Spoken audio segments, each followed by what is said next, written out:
All right, we are recording. Hi, Joe. Hi, Bonnie. How are you? Very well. You ready to eat some cookies and drink some beer? I love cookies and I love beer, so sounds good to me. Yeah, it's a tough job, but someone's got to do I think we should do it. Who better to do it than us? it. Indeed. Just in case someone's watching this and they've never met us before, I am Bonnie Todd, and I'm the owner of Off the Eaten Track Food Tours. We do culinary walking tours in downtown Victoria, and we basically show off the city through food and beverages. Joe? Yeah, and I'm Joe Wiebe. I go by the Thirsty Writer. That's my handle online if you're looking for me on all the channels. And I write about beer, basically. I wrote these books that are right above my shoulder here, Craft Beer Revolution, The Insider's Guide to BC Breweries. They're getting old now. They're almost like 10 years old, but Oh my God. basically I also helped create the BC Ale Trail, which is a great handy resource for following along and figuring out activities. And Bonnie writes some blogs for us from time to time, which is great. And yeah, so basically I'm all about the beer, and tonight I'm also about the cookies. Amazing. Well, let's, without further ado, dive right on into the tasting. We are starting cookie-wise with the ginger crinkle cookie that looks like this from Fox and Monocle. And we're pairing that with what beer, Joe? Uh-oh, I think I froze. The Monocle one is the Smith Brewing in Parksville on the island. What? I think all the beers are on the island here. They are. I know last year we had one wild card thrown in, but this year we decided to stay all on the island. And I apologize. I think you froze. My internet's being funny because I think of the storm, maybe. Hopefully we don't. Yeah, it's a bit stormy out there. We might have a couple of stutters now and then, but yeah. I think we can muddle through. For sure. And everyone gets a tasting notes in their box anyway, so they can follow along that way. So let's just crack right in. Yeah. Looking a little bit like this. Right. I actually did try this beer earlier, about a week ago, and I really did love it.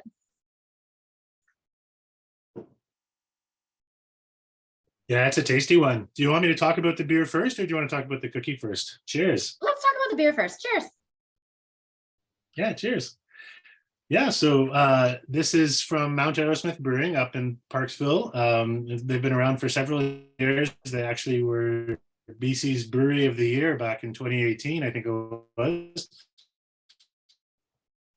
From those, they recently opened up a second brewery. The same group opened up a second brewery called Fern and Cedar in Qualicum Beach nearby, which is also excellent. So great options there for sure. So this beer, they just call it a winter ale, and this Granville Island Brewing, back before it was bought up by Molson, was quite a popular, early craft brewery over in Vancouver. And they made this beer kind of famous, this style of beer. And basically it's they would release it every winter, and it had a nice dose of holiday spices, and vanilla was the big character in that beer. People kind of either loved it or hated it, because some people were like, that's way too much vanilla. And some people were like, that's perfect, just the right amount of vanilla. So in this case, they're using a variety of kind of holiday spices and some vanilla as well. And I'm going to have a sip because I haven't sipped it yet. I've been talking to you. Oh gosh, I'm going to town. It's really like spiced forward. It is very seasonal. Like it definitely, like those warm nutmegs and cinnamon spices. It tastes like a cookie. Exactly. Yeah. It tastes like a cookie. Reminds me a bit of, how when you have, sometimes when you have pumpkin beers around that season, they vary kind of, some are like really, really forward on the spice, and some are more a little back into the pumpkin flavor. But yeah, this one's definitely on the spicy side. Nice body to it, a little bit of sweetness in the malts. They're definitely using some darker malts that have some caramel sort of character to them, that kind of toasty character. And an ale, it's an ale yeast, so it's definitely got a lot of kind of fruity sweetness to it as well in the background from that. And not too dark, kind of in the amber brown territory, nice and clear. The brewer they have there is excellent. He's done a great job. He took over from the previous brewer, who was very well known as well, who moved on to Rusted Rake Brewing. But the new guy is excellent. I'm really happy with his beers ever since he's taken over too. So yeah. And I was there recently and got to try their pizza. They do a really nice pizza that they make the crust using their spent grains, I believe, or they add the IPA or something. Nice. They incorporate their beer into their pizza, which is great. They probably do all those things because, like the spent grains, I mean, the breweries have so much grain left over after, after they've brewed the beer, and it's amazing how much there's still quite a bit of nutrition, and then like a lot of breweries give them to farmers to feed to cattle or pigs, and the animals love them. I mean, there's all a little bit of alcohol there too, so I think that's part of what it is. But the other thing is that you can use the grains, like you say, for breads or dough or anything like that. So it's something you see at quite a few breweries. But also adding beer to the dough. I've been known to do that myself, although sometimes I think it's a bit of a wasted beer. Yeah. Well, let's try it with the cookie. Let's just go ahead and give it a bite, and then maybe I'll chat more about where the cookie's coming from. But even just the smell of this cookie smells a lot like the beer. So already you can see like a really interesting pairing, just because the cookie itself has those very same baked goods, like kind of notes. And because this is a molasses forward cookie, I really think that molasses note goes really well with the kind of what you were talking about, those kind of sweet malts. I think very, very similar. So this is a good example of a beer that's sort of, we've paired it because it's similar, not because it's opposing. It's like, this probably is gonna like duplicate what we're tasting. So let's dive right on in. Mm-hmm. Oh my. And I mean, if you're watching this video, you probably have your own cookies at home, but if you open it up, The ginger there's is like so huge chunks of candied ginger in there. If you haven't already gotten a bite of it. Sorry, my internet's still being funny. Apologies, everyone. Yeah, it's a big cookie, but those spice profile is very similar to the beer, which is great. Yeah, that's the trick. It's candy ginger. I never quite realized why, because it's got that, like you can taste the texture of it like ginger. That makes sense. That's great. Mm. All right, now let's see how it goes with the beer. And that candy ginger is hot, like it has that spiciness in your mouth. So it actually, it's kind of nice to have a beer to cool that down. Because sometimes I find sweet gingery things is like, it's actually almost like peppery. It's really spicy. So I think this hot peppered candied ginger is actually quite nice with a nice, cool, refreshing beer. Well, let me chat more about I'm liking that. Yeah, that's good, hey? Yeah, sorry, I didn't mean to interrupt. It was I know, sorry, there's a time delay. But yeah, it's super good. I mean, it's I want to hear about the cookie, but I really like the two combined are working super well. Yeah, it's quite lovely. So these cookies are from a very lovely, relatively new bakery called Fox and Monocle. They're actually past Sydney. They're almost at basically where the ships come in, back in Sydney. So they're really quite far out there in the middle of nowhere. Essentially, they're quite hard to find, which is kind of neat. They took over, they're basically like in a marina.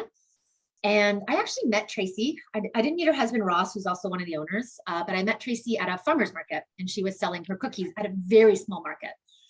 And, I don't know, I see lots of small producers at farmers markets, and sometimes, you just some can walk by them. Turns out Tracy has an impeccable background as a pastry chef, a Michelin-starred pastry chef, same with her husband. So they actually were recently named one of the top 10 best new restaurants in Canada by En Route magazine, which is for foodies sort of the definitive guide of what is new in the restaurant scene in Canada. And out of the long list of 100, they shorten it down, and then they shorten it to a top 10. And out of that top 10, only one restaurant was picked out of BC, and that restaurant was Fox and Monocle. So totally out of the blue. I didn't think anyone saw that coming. Certainly I didn't. Figured, maybe one of the bigger players, but really cool. So Tracy has been cooking since she was a teenager. She used to bake for her dad, who was a golfer, and he'd bring his baked goods to the golf course. And turns out some of his golf buddies were teachers at, I want to look at this, because the Baking and Pastry Arts program at Southern Institute of Tech in Alberta.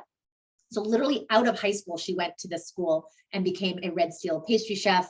She then went to Europe to stage under some really famous Michelin-starred restaurants, the most famous of which being Gordon Ramsay's 3 Michelin-starred restaurant in London. That's where she met Ross, who also has been cooking since he was a teenager. He worked at some pretty high-end restaurants in Alberta. They're both from Alberta. They met at this Michelin-starred restaurant. Him more on the chef side, her more on the pastry side. And they were married and they moved to Victoria and started Fox and Monocle back in 2019. But like I said, they were really small farmers market. They didn't have a brick and mortar. But when this space opened up, they took it over and boom, all of a sudden they are now put on the map by being one of the top 10 best new restaurants. It's an interesting space because they're a bakery by day and then a restaurant by night. So their bakery is open from 8 to 4 and then it turns into a restaurant. It's a pretty small space, not a huge repertoire. Like if I go to their bakery, there's really only about 6 or 7 items on any given day, but they're done so well. It's not, for instance, like crust, which we'll talk about later, which is just a window display of treats going on for what seems like miles. They really just have a couple of items. And I picked these cookies up today and I noticed that they're doing a fruit cake that looks gorgeous. So they are doing some holiday things. And their dinner menu, their savory menu it's sort of very European inspired, but with seasonality. And I interviewed them months ago, actually, before they got this new recognition. And I was surprised by the price point. Actually, I was like, oh, this is a really affordable menu, considering what I thought it looked like. And then sure enough, when they were named this best new restaurant, I was like, ooh, I can kind of see that. So either way, the cookies and the pastry side is definitely Tracy's kind of foray. And these ginger cookies, they're a newish recipe for her.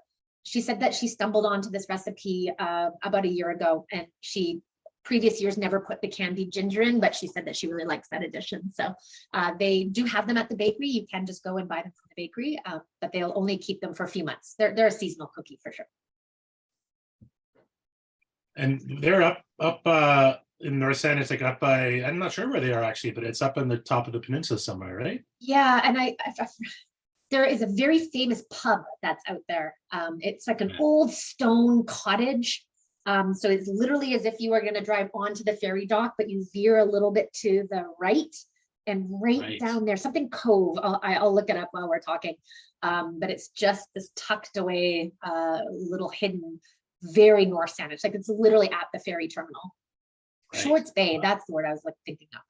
I think that spot is called Canoe Cove. Yes, it's in Canoe Cove. You got it. Yeah, it looks like it's just a building, a nondescript building. It's great. I mean, there's cars there now constantly. It's a busy spot. People know about it and are going to it, but it's not on everybody's radar because it is very tucked away and new. Wow. Yeah, so it's a really good ginger cookie. Admittedly, ginger cookies aren't my favorite. Oh, I have a couple of more fun facts. I know this isn't gingerbread. That's a whole other beast, but I did look up some fun gingerbread facts while we're drinking, gingery beer and gingery cookies. So the first kind of known recipe for gingerbread dates back to Greece in 2400 BC. Super old, which I didn't really realize. But gingerbread as we kind of know it, especially gingerbread houses, was made popular in Germany in the 1600s. And then soft gingerbread, kind of what we're having today, was made more popular in the United States, more in the kind of 1870s and 1880s. They softened it up a little bit, and molasses being a big part of the soft version of gingerbread. But the old school gingerbread is very old. Who knew? It's funny. It reminds me of a molasses cookie my mom would make at Christmas. And I don't think she ever put ginger in it. So I'm not sure whether she didn't like ginger or my dad didn't like ginger or something, but it's the same texture, everything's there except no ginger. It's like the same cookie, but no ginger. Are you from the East Coast? Well, I'm from Ontario, Southern Ontario, but my mom was from Winnipeg, so I'm not sure. Okay. I find putting molasses in cookies or baked goods is a very East Coast thing. Yeah. We lived in the East Coast for not very long, but I felt that molasses was a big part of cooking. Yeah, for sure. Anyway, well, shall we move on? Yes, I think we shall. That was delicious, though. Good one. I really like that. All right. So cookie-wise, we are now headed over to the Jewish community for a rugelach, which I'm not sure if you really need to put that on the end, but I like to. I think you can also say rugelach, but rugelach. And then beer-wise, we're headed for the fun one, which I think of all the labels that we're trying today.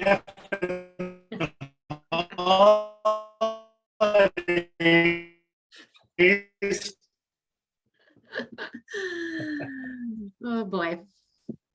Yeah, leave it to Riot Brewing to have a very playful, cheeky, slightly sort of not suitable for work scenario. Big fat Santa with his belly hanging out. I know. Love it. All right. I have also tried this beer already.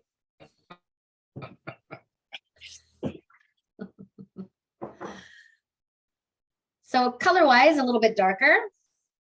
Yeah, definitely resembles coffee, which is appropriate because it's got coffee in it. Cheers. Cheers. I like that they say, you know, black is coal. They've got a whole little poem on the label about the beer itself. Yes. We'll encourage people to read the poem on their own because with our connection tonight, it might not come across very well. Yeah, apologies. We look like we've had way So, too yeah, many this drinks is- already. All right, tell us more. Sorry. Yeah, exactly. You can really smell the coffee in there, right? Mm-hmm. Yeah, I mean, I like the aroma. I like the coffee and the hazelnut aroma in there. You can definitely get those notes in there when you smell it. Yeah, definitely a good dose of coffee. You can taste it in there. Yeah, so this is another kind of another approach to a holiday beer in that they've got all kinds of nice holiday flavors like hazelnut, vanilla, and coffee. Obviously, we all need coffee to keep us going through the holidays. That's for sure. Mixed into a porter, and a porter is a classic British ale style that's dark and creamy and delicious, especially in the colder winter weather. It's a beer I definitely find myself craving in the colder months, more so than in the summer, but definitely a delicious beer style, one of my favorites.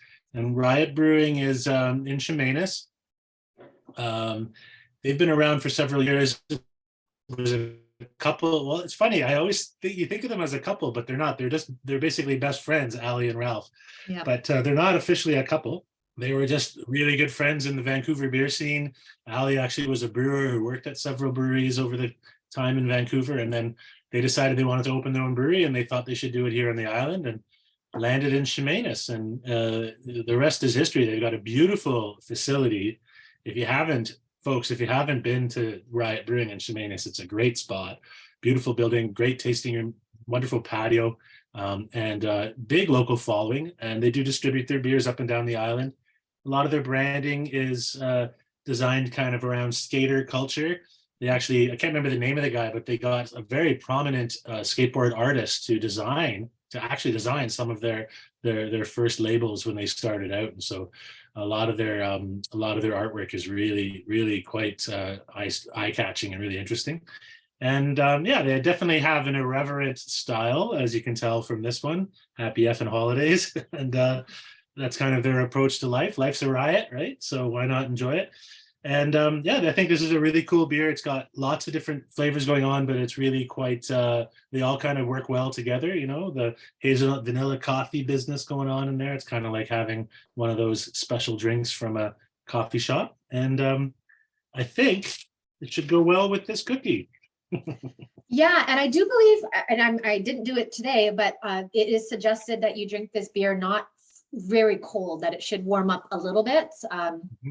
I'm drinking it pretty cold, but I do think the coffee flavor is the high note here. The hazelnut's a little on the back, although that's why I chose the Rugelach to go with it, because it is filled with chocolate and hazelnut spread. So I thought that would be a neat pairing to go with it. So yeah, let's try these two together. Yeah, your note about the temperature is a good one. I actually kept all these 4 beers in my back porch, which isn't really very well insulated or anything. It doesn't have any furnace vents, so it stays cool this time of year. So it's a good cellar temperature, right? Which is really appropriate for darker beers. Similar to, you wouldn't drink a red wine chilled. similar to that. The beer, the flavors open up more. The darker kind of sweet flavors open up more if they're not completely freezing cold.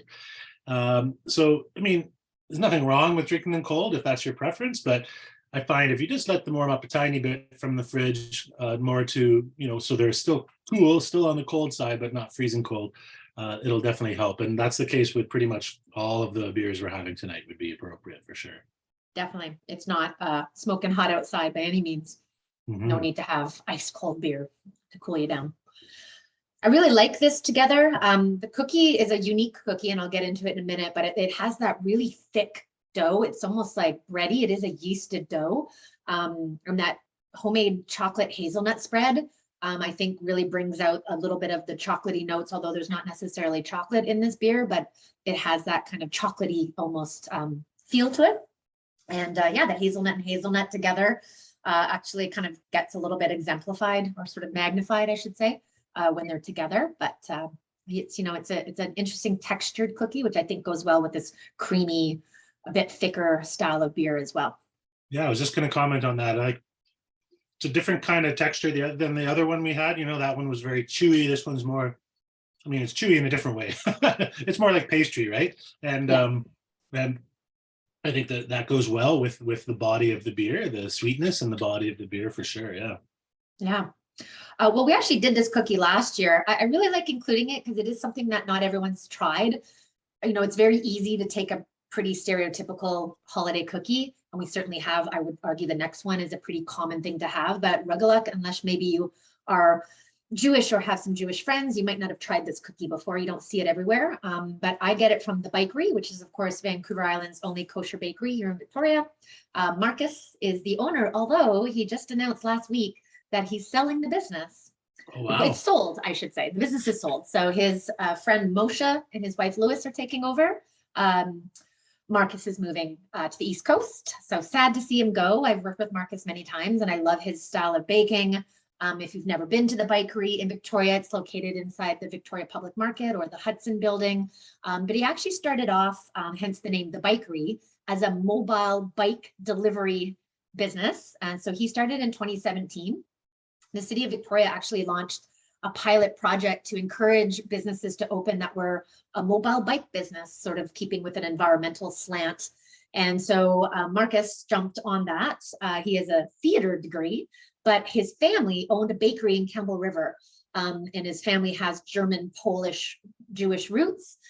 So his father has something that they call the bread Bible of all these old family recipes. And so Marcus decided to use that bread Bible to create his own bakery. And so he called it the Bakery. He was essentially working out of what's called a commissary kitchen or a rentable kitchen, and then packing his stuff onto a bike and then delivering it that way, which is wild. He still has his original bike at his bakery, which is kind of neat. And then COVID hit. And so he changed his business and he ended up taking over a brick and mortar location inside the Victoria Public Market. And so he got certified kosher. So he is a kosher bakery and he does a lot of traditional Jewish recipes as well as some of his own family recipes. I would argue in terms of his savory items, his bagels, his pretzels, his challah bread, very, very popular. And then he does a couple of sweet things as well, including rugelach. So rugelach is very old. It dates back to sort of 12th century. Typically, they consider it sort of founded in Poland.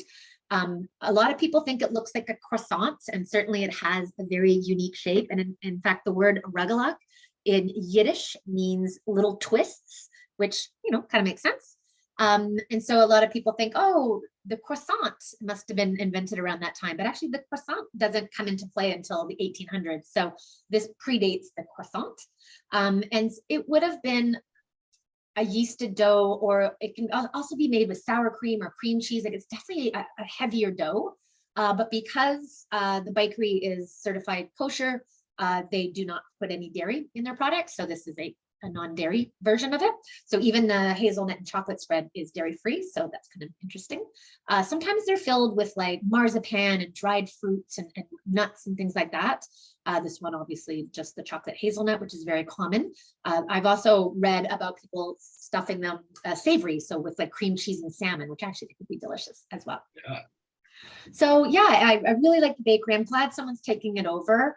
The other cool thing about the bakery, and this was always keeping in mind with his roots as a bike business, is that he also has a really cool oven at his brick and mortar that is 100% electrical. So it's kind of keeping with an environmental theme as well. So he always had sustainability on the mind when he was doing his business. And so that was translated. He still delivers things by bike or like a electric car. So he has like a really big environmental slant to his business as well, which is really neat.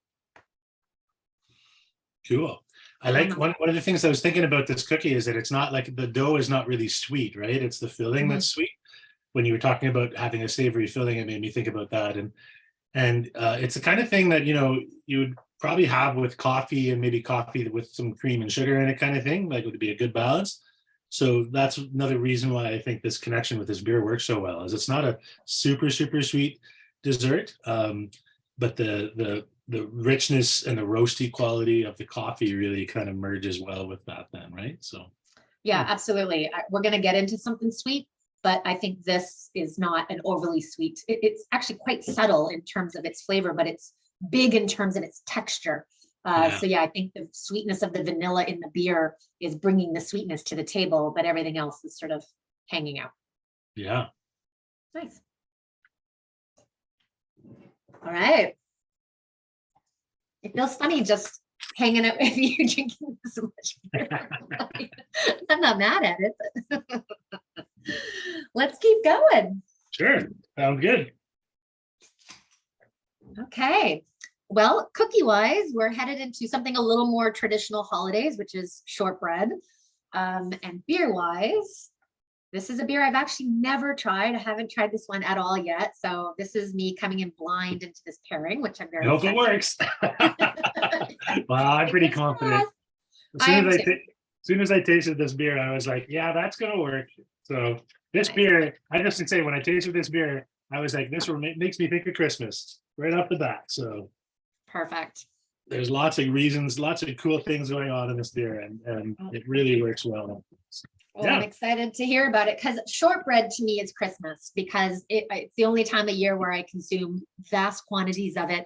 And it's one of the holiday cookies that my family makes at Christmas time. It's part of our holiday Christmas sort of repertoire. We have about 4 cookies that my mom always constantly is like, I don't really want, I'm like, it has to be on the menu. I'll be so sad if it's not there. I know we try to get experimental, but I'm like, nope, the tried and true. And one of them is shortbread. So I'm stoked to have at least one pretty traditional cookie on the roster. Yeah. Well, beer wise. Cheers again. Cheers. Yeah. So this is from a brewery in Sydney. We were just talking about Canoe Cove up there recently. That's up in that area. So Sydney, up the peninsula here. It's called Small Gods Brewing, and it's recently opened, just opened this summer. We didn't have any breweries in Sydney until last year when another one called Beacon Brewing opened. And then in the same building, just 2 doors down, it's a brand new building. I guess that's why it's happened.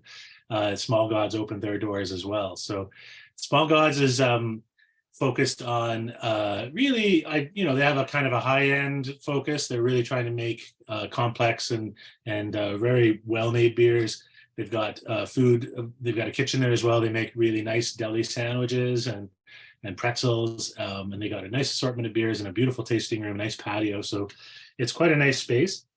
One thing I'm finding right off the bat is that my palate seems a little overwhelmed from the coffee and flavors in there. So I'm not getting big, huge flavors coming out of this, but I'm sure it'll warm up once I have a couple more sips. One thing about the menu at Small Gods, it was designed by the chef that was at Olo, which was pretty incredible.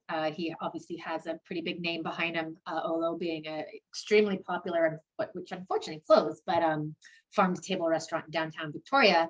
They got him to help them design their casual kind of takeout menu, which is kind of neat to have, a high-end chef create something that's a little more accessible. Yeah, exactly. The fellow one of the co-owners of Small Gods, Chris Bierrisgaard, he's a longtime member of the craft beer community from Vancouver. He helped start Vancouver Craft Beer Week. He was involved on the marketing side for several breweries over there.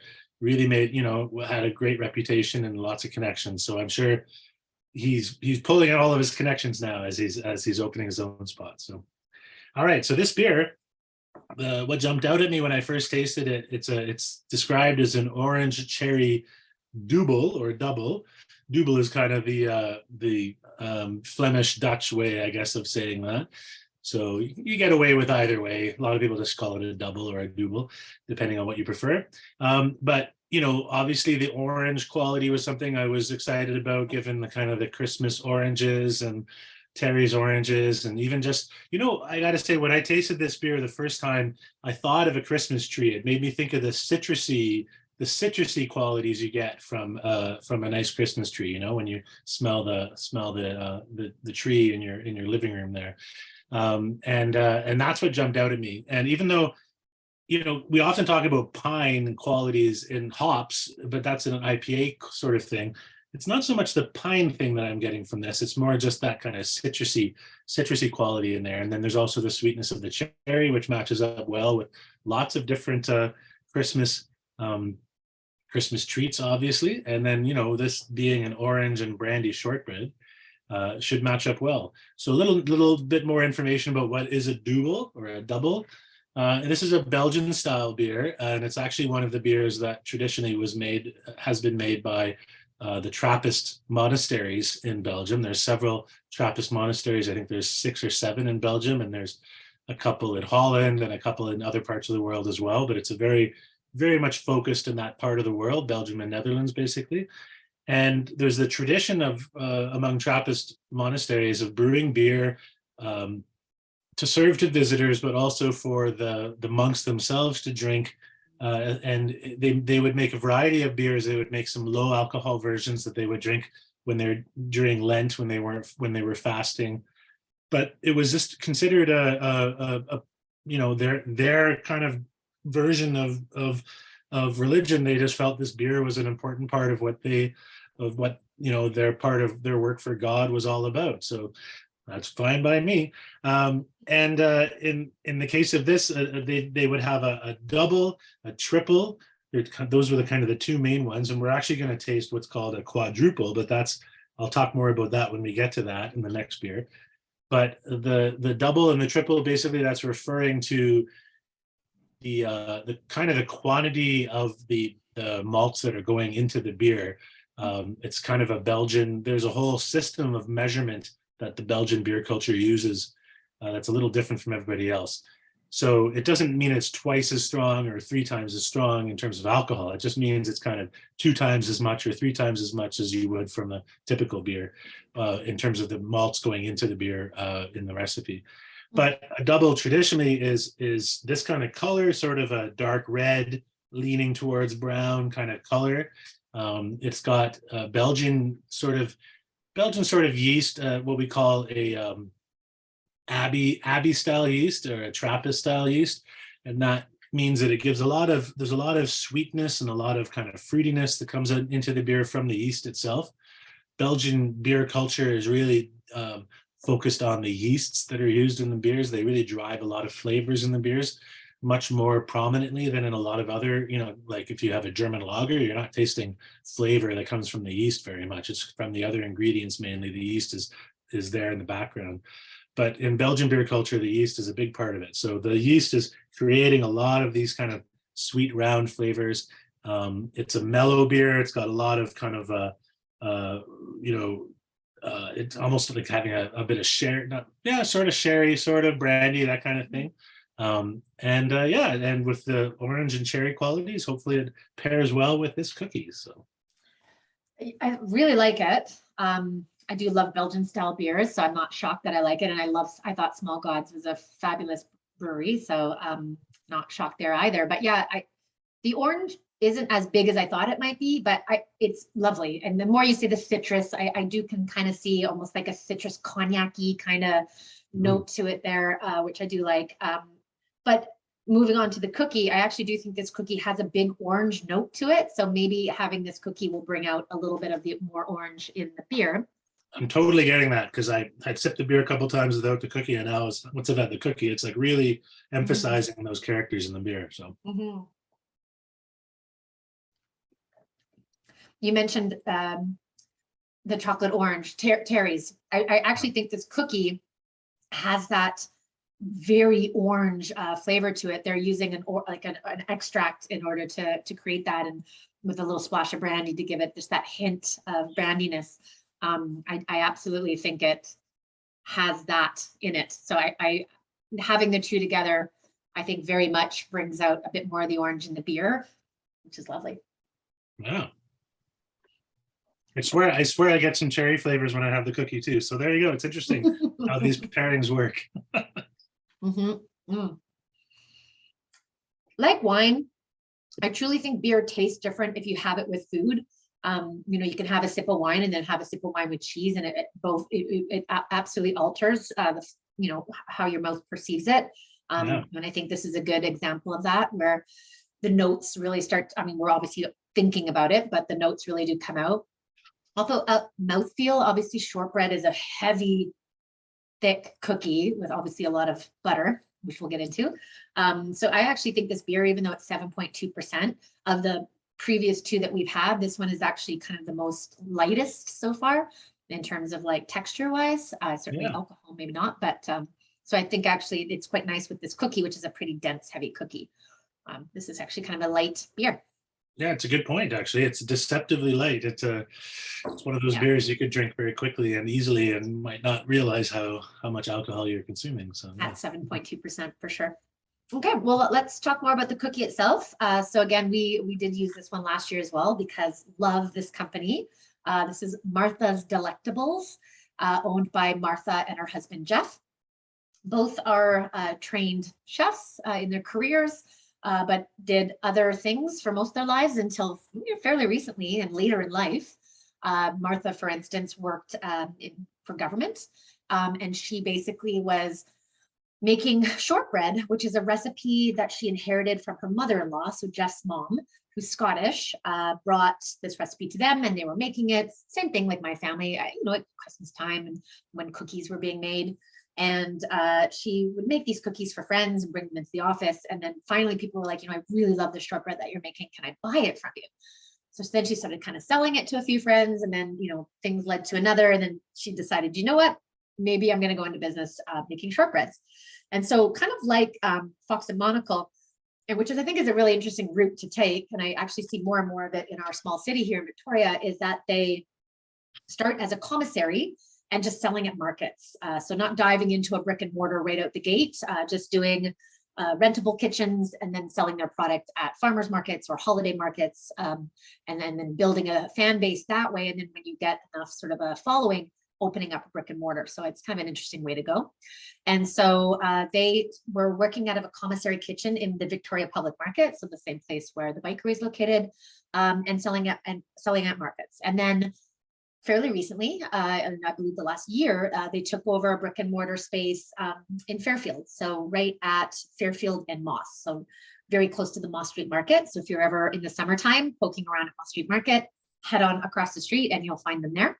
So they mostly specialize in shortbread, and they do lots of unique flavors. They make a traditional shortbread, and then they do a lot of quirky flavors. So the orange and brandy to me screams Christmas, again with the orange, a little bit of brandy. But one of the flavors that they've recently done is lavender, which I know is not groundbreaking, but they're using a local lavender farm and I actually really like it. So they have some really unique, interesting flavors as well. But they sell a ton at Christmas time. They do a lot of holiday markets. So this is their busiest time. So their product it's hard to find a little bit. You can go to their bakery. You can just rock up and get some from them. And they have a tiny little shop, and Martha's literally the sweetest lady I've ever met. She's just so kind. And their bakery is very welcoming and opening. It's lovely. So highly suggest going down there just to say hi. But yeah, they basically make one cookie and do it well. They do sugar cookies as well, but I would say the shortbread is by far what they do at their bakery. And just to give you a little history of shortbread, it is pretty old. So of course, most people associate this with Scotland and Scottish shortbread. And it certainly is a very common Scottish dessert. And it was served mostly at Christmas or at New Year's because butter was really expensive.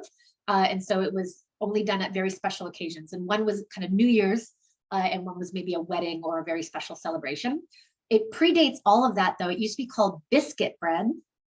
basically when they had leftover bread, rather than throwing it out, they would dry it out and then kind of put it all together and make this really dry, compact kind of disc that was probably not super tasty, but frugal. And the word biscuit means twice baked, so that's kind of how it started off. And then eventually they started adding butter to it and replaced the yeast with more butter. And then all of a sudden we were left with what is more commonly known as shortbread. So the word short is an interesting word. And there's sort of two concepts of why this cookie is called shortbread. One of which is because of its texture. So it's quite crumbly, as you can see from this cookie. If I were to break it, like kind of snaps open and it'll crumble a little bit. So that's pretty common. And so that word short can mean crumbly. But the most other reason, and what I think is most common, is because it contains a lot of shortening or fat. So nowadays we mostly use butter, but back in the day you could have used animal fat, anything to do with shortening, bacon fat if you really wanted to, anything to do with a fat. So the word shortening, because it contains a lot of that in it, they think that's why it's called shortbread. What I found out, what I thought was really intriguing, is that in the 1920s, the British government legislated that in order to be officially called shortbread in the UK, it has to contain 51% real butter. So they are not messing around with what you put. You can't put no coconut something, or those new, I can't believe it's not butter or anything like that, or olive oil or any other fat. It has to have 51%, or you can't call it shortbread. So that doesn't exist anywhere else in the world. Britain, they take their shortbread seriously. But yes, that is a big factor of this cookie, is the sheer amount of butter that is in it, which I'm not mad at. I love a cookie full of butter, which is maybe why I love shortbread so much, but it certainly has that very distinct texture, and of course, extreme butter flavor, which is delightful. I love it. Mm-hmm. Yummy. There's a little bit about how, what's her name? Mary Queen of Scots. I looked at a lot of websites and a lot of people are like, we're not sure, but turns out she really liked this cookie as well. And they do think, so Scotland has its own cuisine, like it's very different than Britain. Britain, very influenced by Romans and a lot of other things. Scotland, not so much. And so they have a very unique culinary culture. But they do think maybe this cookie evolved because of Mary Queen of Scots, who was royalty and had French chefs that probably maybe brought with them a bit of European flair from, the mainland. No, what do they call it in Europe? Continental? I'm not sure. Foreign influence, which Scotland maybe didn't have quite as much as.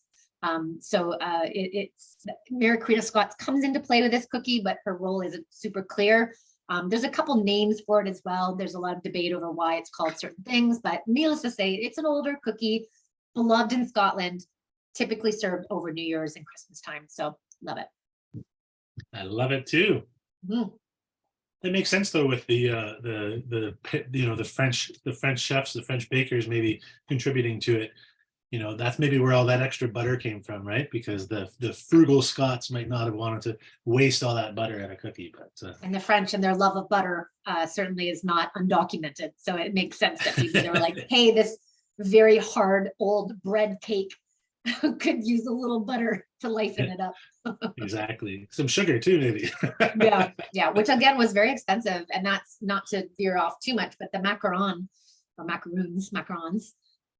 were again very not sweet, because sugar was very expensive, but full of butter. So they would add a little bit of sweetness just to like kind of up it. But turns out butter wasn't, but sugar. So obviously things have changed. The opposite now.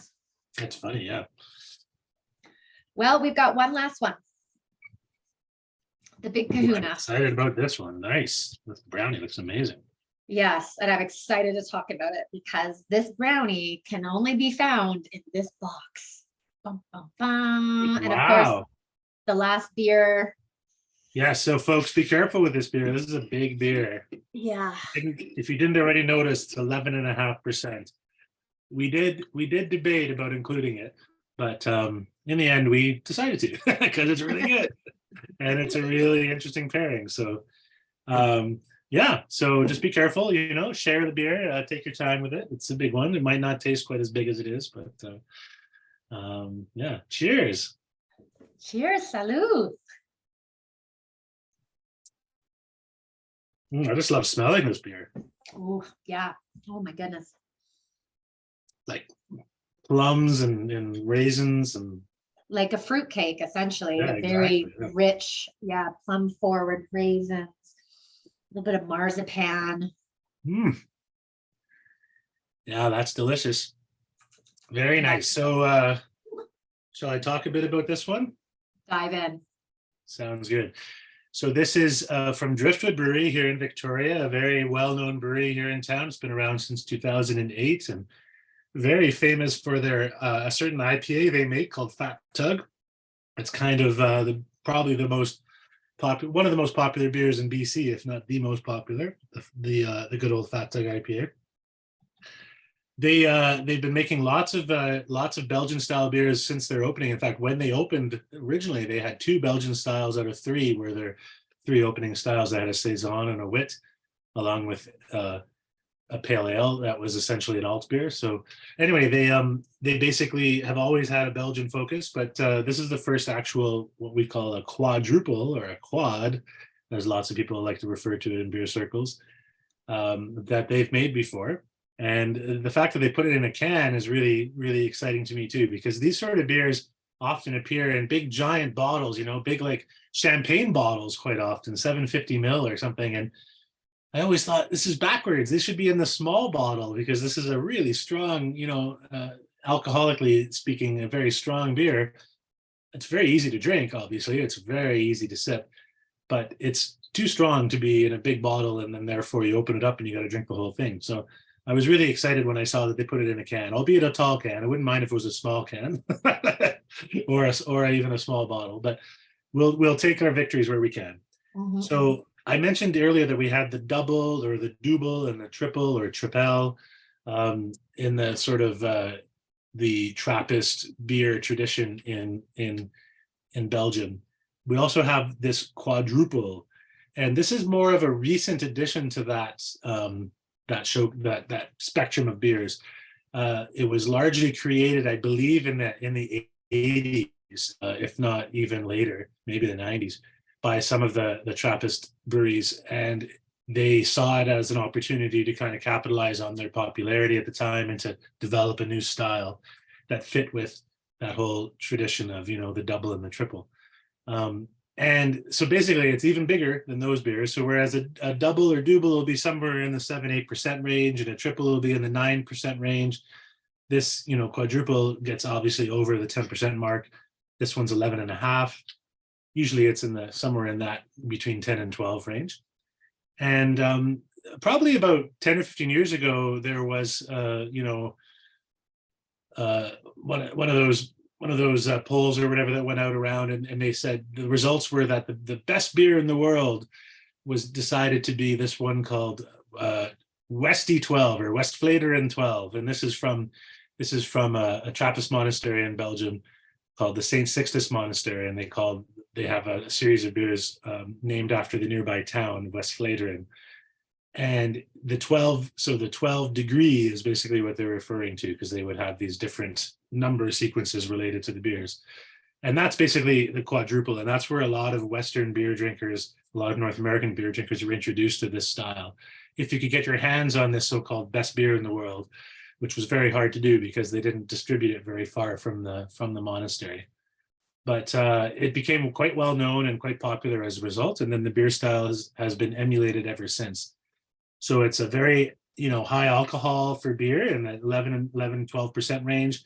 It's got a lot of sweetness to it. It's kind of almost like drinking brandy, something like that. Based on the color, we've got this kind of reddish brown color. As we already said, aromas of dark fruits like plums and prunes and cherries and things like that. And quite a delicious beer to sip. It's very much in the brandy territory for sitting with a snifter and sipping by the fire if you got one, or by your TV with the fire blazing on it if you don't, like me.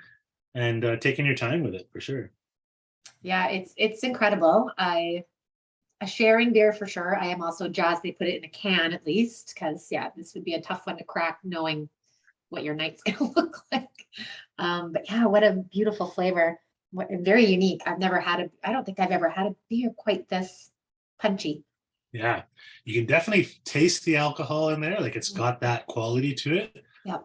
And it's almost it's similar to a wine. I mean, it's obviously the alcohol character, that level is in the wine territory too. So going down the palate, it's a little, but it's carbonated, so it's not quite like that, like a red wine or something. But it's a little hot for sure. You can even smell it. Like when you have a yeah, big boozy glass of wine, you can kind of get the punch of alcohol in your face. I yeah, think obviously not to the same level, but you can smell the alcohol. It's for sure. great. I It's think almost like oh gosh, what's those? It's British, and you light them on fire, like Christmas cakes that they light on fire with yeah, brandy. Like that to me is very much this in a glass. Needless to say, it was not easy to try and find a cookie that could stand up to this beer and not just totally get lost in the alcohol content and certainly the flavor. So I know we're veering from cookie territory at this point. We are moving into a brownie, which when talking with Tom about creating something for this beer, he said, I have this idea. It's not a cookie. What do you think? And I was like, sounds great. Let's do it. It's Christmas time. It doesn't necessarily have to be a cookie. It can be a treat. So I've worked with Crust Bakery, which is an incredible, very well-known bakery here in town for many years. A little backstory, it's owned by Tom and Crystal, who were at one point a married couple who are now business partners. And they opened up Crust in 2013. So they've actually been around for quite some time. They had actually owned businesses back in Australia. Tom is from Australia. He was a chef by trade, and then kind of moved a bit more into the pastry world. And then they decided to move to the island, raise their kids here, and opened up Crust. If you've never been to Crust Bakery, it is a sight to be seen. They have a beautiful, big, open kind of window at the like when you walk up, and it's very visual. And I always just thought that happened to be, but reading more with Tom and reading interviews with him, he's very, which kind of makes sense for a baker, intrigued about visual parts of dining, and you do eat with your eyes as well. And so he's pays attention to visual aspects of his bakery as well. So it's a very visual bakery, which is lovely. But yeah, I basically gave him this beer and said, what do you think? What can you do? And so this is what they came up with. So this is an exclusive brownie to the box. So they don't make this anywhere else, which is kind of fun. And they're it's a great bakery. They've won multiple times over best bakery in the city for years and years. And they really are exceptional. So love that they did this for us. And so, it is a spiced chocolate pumpkin dulce de leche pecan brownie, which is a lot of ingredients, but arguably it has a lot of structure and flavors and texture and creaminess and crunchiness and big chocolate that I actually think goes really well with this beer, even though this beer doesn't necessarily have any chocolate notes. I do think just the sheer sort of volume, it doesn't really get lost in the beer, which I actually think is the main thing of trying to pair something with a beer this big. Yeah, it's pretty cool combo. I like it. Mm-hmm. That brownie is pretty amazing. Wow. Yeah. You said pumpkin too. I didn't know there was pumpkin in there. Wow. Yeah, it's subtle. And when I first said pumpkin, I was like, oh, that's different. But I actually, I think it adds texture. You get that little note of I don't know what the word is, but you can kind of get it if you focus on it. Yeah. I like that it's not obviously a Halloween pumpkin-y anything. I think it added a bit of body to it. Yeah, I don't question his decision making, but I was like, sounds Totally. good. I love the dulce de leche, which if you've never had that before, it's a kind of a South American version of a caramel. It's essentially milk and sugar that's been cooked down for hours to make a very gooey kind of caramel type of sauce, which you can find in there for sure. It's Yeah, I've eaten a few of these. They annoyingly gave me a big box to try, and now I'm just like every night I'm like, do I have another brownie? Oh, I think I Maybe. will. I No, gotta wean myself off these I'm brownies. purposely not having any more because I'm like, I want to save and have more later, because it's like It's so super good. rich and delicious. So Well, if yeah. I have any left over after the beer and cookies box, I'll have to hook you up because it really they didn't make this anywhere else. So Yeah. love that they did an exclusive one. And I think it's a great pairing. Yeah, it's very hard to put something up against this beer. So I do like that, even though the beer is very kind of more plummy, I do think it actually pairs quite nicely with the hints of the milky caramel and the pecan crumble, and I think it's quite nice in there. Yeah, for sure. Uh, yeah, your description of crust I thought was very accurate. The beautiful visual display. It's great on Fort Street, a lot of pedestrian traffic, and you just can't help but look in and see and think, oh my God, that looks delicious. And they do a really good job of, because not all baked goods look that amazing, but their baked goods look amazing. And they put Yeah. the best looking ones in the front window too. So, and there's often a big lineup out the door. You have to kind of be willing to wait, and it's like a very small actual customer area. So you have to kind of, shoulder your way in and take your turn. But it's great. Yeah, it's a treat. My teenage son and I definitely like to stop in there for a treat from time to time, and as a nice bonus for sure. Yeah. So good. And we've actually been working with Crust now for 8 years. So it's been interesting to see them grow because not that they haven't always been a popular bakery, but now they are an exceptionally popular bakery. Like you said, there's a lineup out the door easily, particularly around 11, because that's when they released the cronut, which is one of their more famous desserts, which was made popular in New York. It's a donut made from croissant dough. It is spectacular. They actually make lovely donuts. They make beautiful danishes. That's the other thing they're really famous for. And they make really nice savory danishes. It's actually my go-to bakery for my bread. The beauty about Crust, and I don't know how they pull this off, is usually bakeries either focus on sweets or bread. So they do one or the other really well, or maybe they dabble in the both, but you're a bread bakery or you're a sweets bakery. But Crust does both exceptionally well. And I think their bread doesn't get quite enough love because it's phenomenal. And their light rye is my go-to. They have a very old sourdough starter, which Joe, maybe you'll have to go and try because Yes, I didn't know about this. I'm gonna have to a try it. starter. They make great baguettes. So, and their sandwiches that they do for their lunch fare is all made on their homemade bread. They make really nice bread. So it's an interesting bakery in that they're doing both really well. And they're not really doing anything wrong, in my opinion. There's a little bit of Australian influence, like they do a Lamington near like Australia Day. They call it something else, but the day of Australians celebrate. And they do pavlova. They actually make the buns for Bear and Joey, which is a really popular breakfast joint up on Fort and Cook. They make these buns that have beets in them because Australians love putting beets on everything. So the buns are bright red and you can buy their buns there. So it's a really interesting bakery.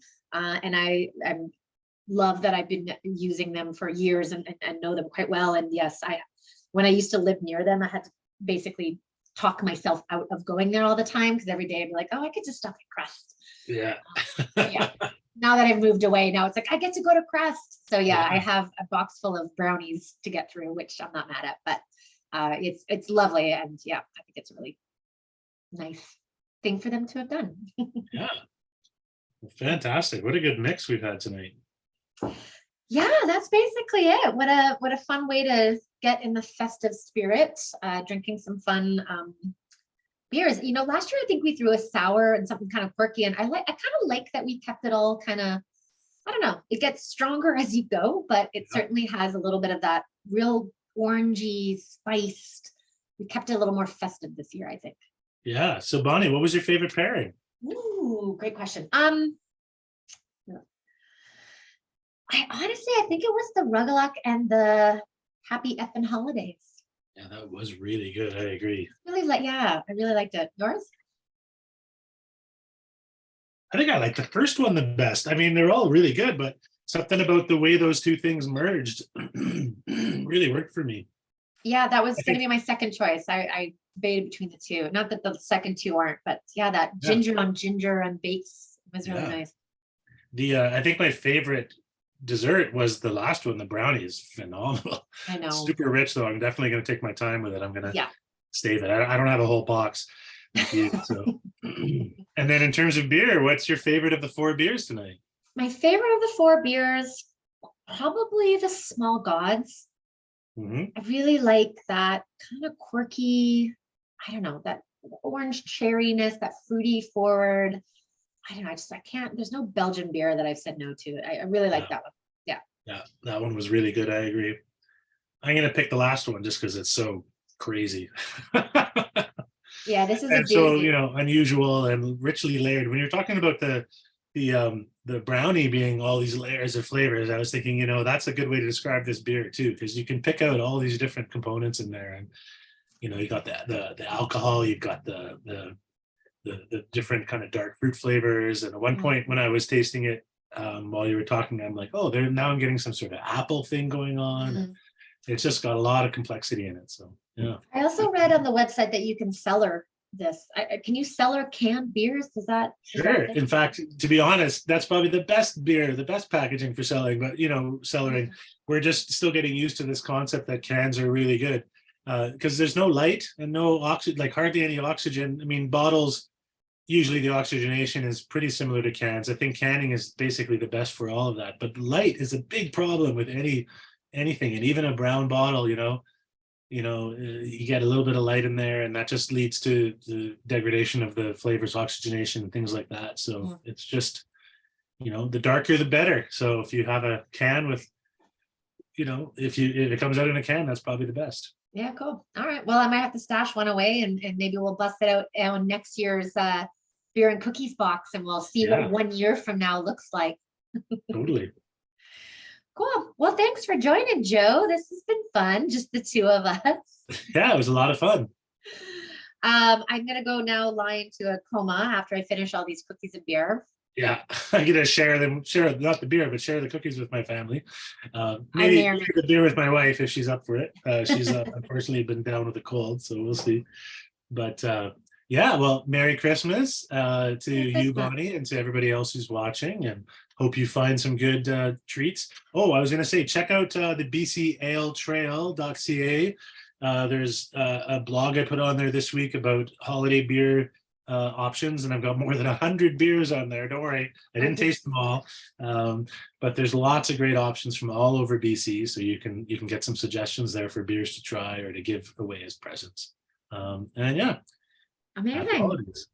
And I guess if I'm doing a shout out, Off the Eaten Track is doing our Cozy Christmas self-guided food tour. So if you're looking for something to do, if you happen to be in Victoria, you can do a Christmas themed self-guided tour where we definitely have a cookie on there, but none of the cookies that we tried today. But there's cookies and cheese and wine. And yeah, it's a fun way to kind of get into the holiday spirit and indulge in a lot of good goodies downtown Victoria. But with that, hope you enjoyed the tasting notes and you got a little more in-depth knowledge about what was in the box. Joe and I really like supporting local businesses, and we both live here in Victoria, so we like showcasing things that come from Victoria. I know some of you might be watching from Vancouver, so hopefully you'll get a chance to come over to the island and try these things. And if you're local, hopefully you get out and try some of the places that we mentioned in the box today. Exactly. Right, Merry Christmas, Joe. Have a good evening. You too. Merry Christmas. Cheers.